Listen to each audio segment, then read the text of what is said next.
को और ईरान ने एक बड़ी धमकी अमेरिका को दी है। जी हां, ईरान की अब तक की सबसे बड़ी धमकी अमेरिका और इजराइल के लिए, जिसे सुन करके यकीनन अमेरिका के फौजियों के पैर के नीचे से जमीन निकल गई होगी। जी हां, ईरान ने क्या कहा, ये काबिले तवज्जो है। यहाँ पे हमने आपके लिए जहन्नम के लिए फ्री और डायरेक्ट टिकट तैयार किए हैं। ये ईरान का ऐलान है। यहाँ पे आप देखें किस तरह का ऐलान, ये बहुत बड़ी बात यहाँ पे कही है। ईरान के खत्मुल अंबिया सेंट्रल हेडक्वार्टर के कमांडर मेजर जनरल अब्दुल्लाही ने चेतावनी दी है, खबरदार किया है कि इस पल से हर ईरानी शहीद के लिए एक अमेरिकी सैनिक को जहन्नुम भेजा जाएगा।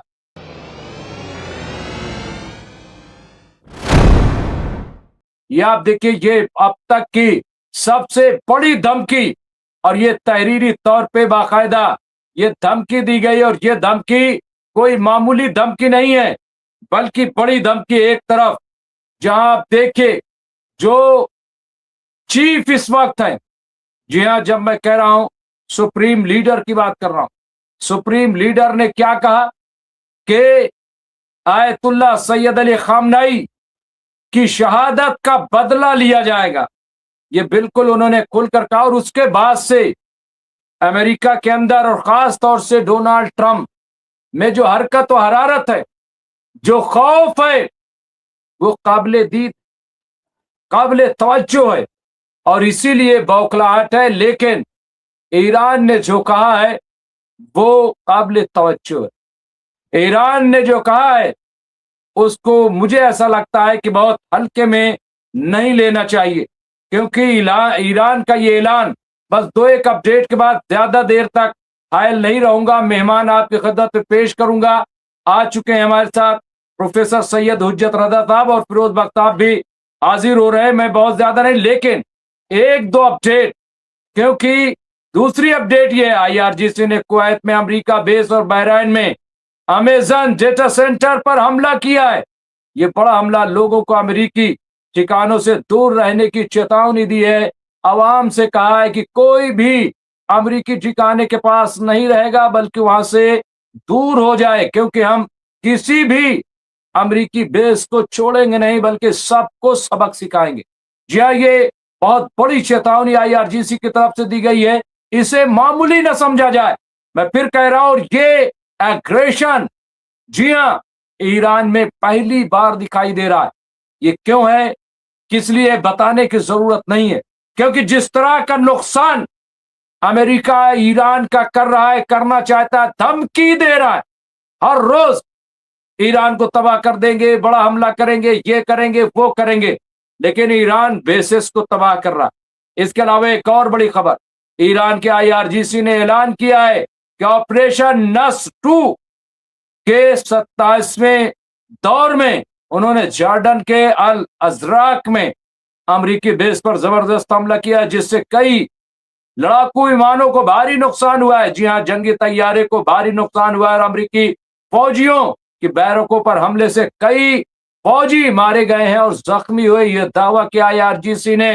तो ये आप देखिए, ये इस तरह का एग्रेशन पहली बार दिखाई दे रहा है। और मेरा अपना ख्याल ये है कि ये बहुत भारी नुकसान अब अमेरिका और इजराइल को होने वाला है। यहाँ पे जयदीप सिंह बुंदेला साहब भी आ गए। उन्होंने कहा है सऊदी से न्यूक्लियर डील होने के 24 घंटे के अंदर ही पलटी मार दी। ट्रंप ने कहा कि इसके कार्यान्वयन को रोक दिया गया है, ये तभी आगे बढ़ेगा। वही अब्राहम अकॉर्ड वाली बात है। देखिए, अमेरिका किसी का भला नहीं करेगा, ये कम से कम अब समझ लेना चाहिए। मुझे नहीं समझ में आता है सऊदी की क्या मजबूरी है, जब सऊदी अरब अब्राहम अकॉर्ड में शामिल हो जाएगा और इजराइल के साथ समान संबंध था। ये हमने कल ही बता दिया था, ये कोई नई बात नहीं है। देखिए, अमेरिका किसी का भला नहीं चाहता, किसी का भला। और जब तक अमेरिका की गुलामी से ये अरब अपने आप को अलग नहीं करेंगे, तब तक उनका मुस्तकबिल रोशन नहीं होगा, रोशन नहीं हो सकता है। ये एक सच्चाई है और उस पर इन्हें गौर करना चाहिए। हमारे साथ जुड़ गए प्रोफेसर सैयद हुज्जत रजा साहब। जी हाँ, आप शोबा सहाफत में, जो लखनऊ यूनिवर्सिटी का शोबा सहाफत है, जी हाँ, जर्नलिज्म डिपार्टमेंट है, उसके आप प्रोफेसर हैं और मिडिल ईस्ट पे बड़ी गहरी नजर रखते हैं।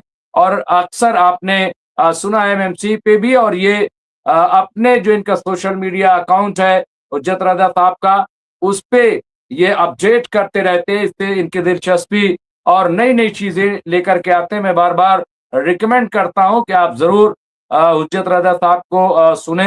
ये पॉलिटिकल एनालिस्ट भी हैं, बहुत अच्छा तजिया करते हैं, बहुत बहुत इस्तकबाल है, खैर मकदम है।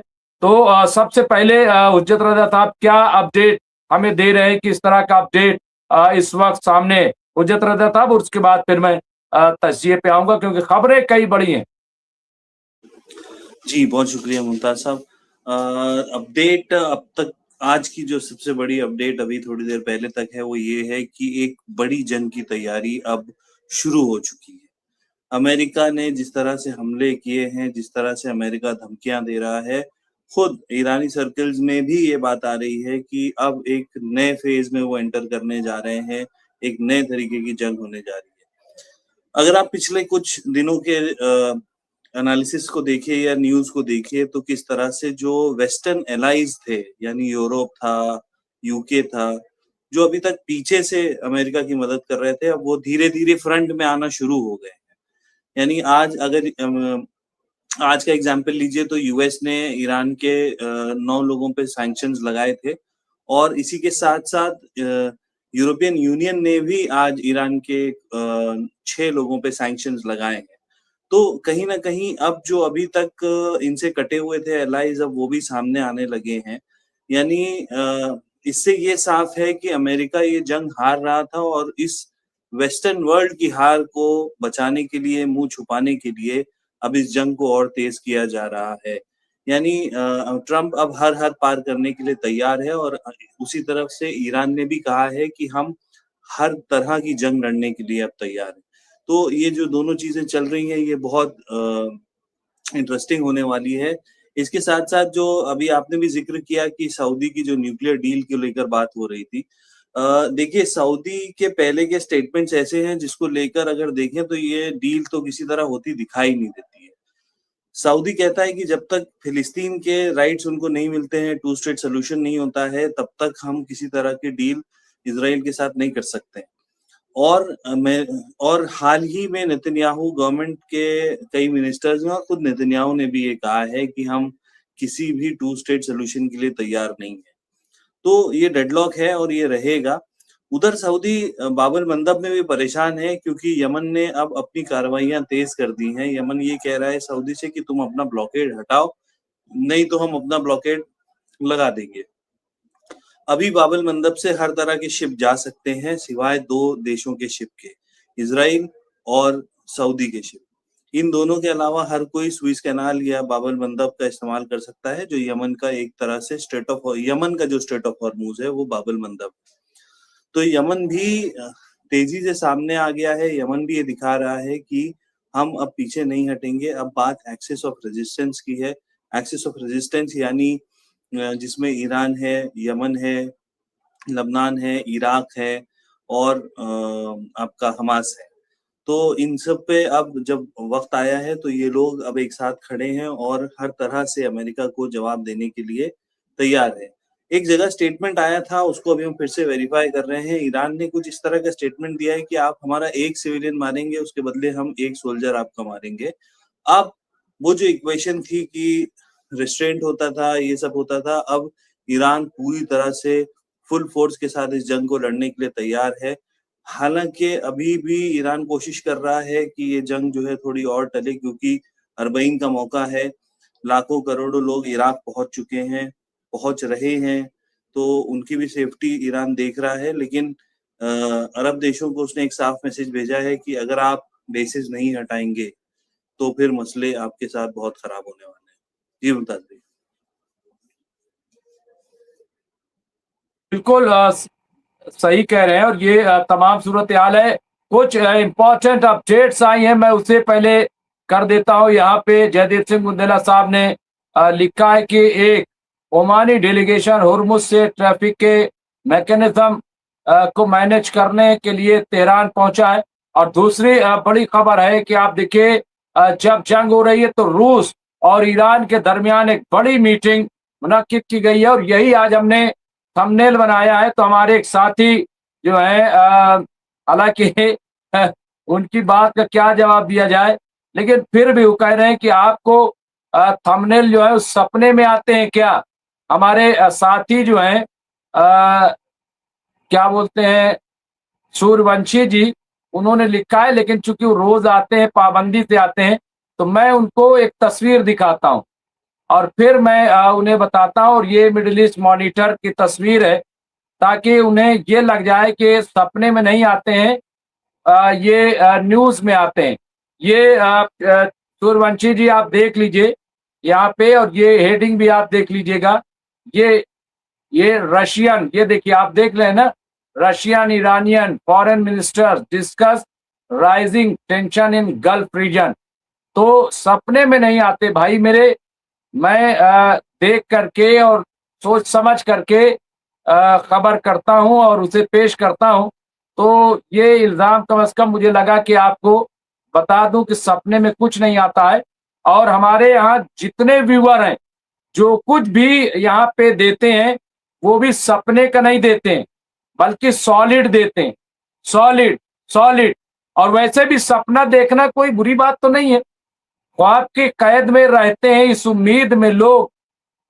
सूर्यवंशी जी के नाम करता हूं, क्योंकि बहरहाल किसी को उनकी बात बुरी लगती हो, लेकिन मुझे बहुत प्यारे लगते हैं, क्योंकि वो भारतीय हैं और राष्ट्रवादी हैं। ठीक है, थोड़ा से ज्यादा है तो कोई बात नहीं, और अच्छी बात है ना, देशी के लिए तो बोल रहे हैं भाई। सूर्यवंशी जी पाकिस्तान के लिए थोड़ी बोल रहे हैं, तो ठीक है, मोहब्बत है उनसे, तो मेरे भाई हैं। लेकिन मैं उनको बता रहा हूं कि ख्वाब की कैद में रहते हैं इस उम्मीद में लोग, शायद इस बार से अच्छा हो उस बार का ख्वाब। तो भाई तो ख्वाब तो देख लेने दो, अच्छा ख्वाब देख रहा हूं। तो बहरहाल ये बात रही। और यहाँ पे देखिए एक बड़ी खबर सूर्यवंशी यहाँ जयदीप सिंह मुंदला साहब दी है। यूएस के अनुरोध पर यूरोपीय संघ ने यहाँ पे सेंटिनल-1 और सेंटिनल-2 की तस्वीरों को 24 घंटे में, यहाँ पे आप देखिए 24 घंटे देरी से प्रकाशन करना अप्लाई किया है।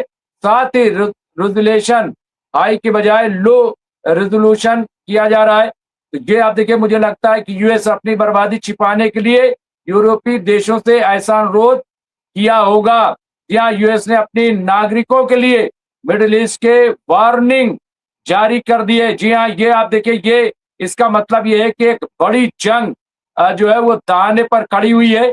और अगर कोई नुकसान होता है, या आप याद रखिए, इसके लिए सीधे तौर पे, मैं आपको बता रहा हूं, सीधे तौर पे अमेरिका और डोनाल्ड ट्रंप जिम्मेदार होंगे। रॉयटर्स ने खबर दी है, खाड़ी देशों पर ईरान के हमलों और होर्मुज जलमार्ग बंद होने से चीन भी कह रहे कि नाखुश है। ये भी बकवास है, क्योंकि चीन कल भी टैंकर निकले हैं, रेड सी से भी निकले हैं चीन के टैंकर बड़ी आसानी से, और स्टेट ऑफ होर्मुज से भी चीन के टैंकर जा रहे हैं। तो ये कहना कि नाखुश है, और वो भी ईरान से, ये सिवाय बकवास के कुछ नहीं। वैसा जुड़ गए हैं फिरोज बख्त अहमद साहब, फिरोज बख्त अहमद साहब, जो कि सीनियर पॉलिटिकल एनालिस्ट हैं। इसके अलावा आप जो है जर्नलिस्ट भी हैं, कॉलम निगार हैं, मौलाना आजाद उर्दू यूनिवर्सिटी के आप चांसलर रहे हैं, और मिडिल ईस्ट से बड़ी गहरी वाबस्तगी। और अब तो मैं ये कहूंगा कि जिस तरह से उस पे अब नजर रखते हैं, यानी एमएमसी न्यूज इंडिया पे जाना है इसलिए। और मैं ये नहीं कह रहा कि पहले नहीं पढ़ते थे, इनके आर्टिकल हमने बहुत छापे हैं 10-12-15 साल पहले भी। तो अब आप सोचिए कितना हमारा लंबा साथ भी है फिरोज बख्त साहब का, कि तो ये जो है पहले से भी। फिर जिस तरह से ये बताते हैं कि वालदा से हम फिलिस्तीन के किस्से सुनते आए, इससे भी आप अंदाजा लगाइए। और मैं आपको बता दूं, ये कोई नया मसला भी नहीं है भाई। 47 साल तो आलमी यौमुल कुद्स को हो गए,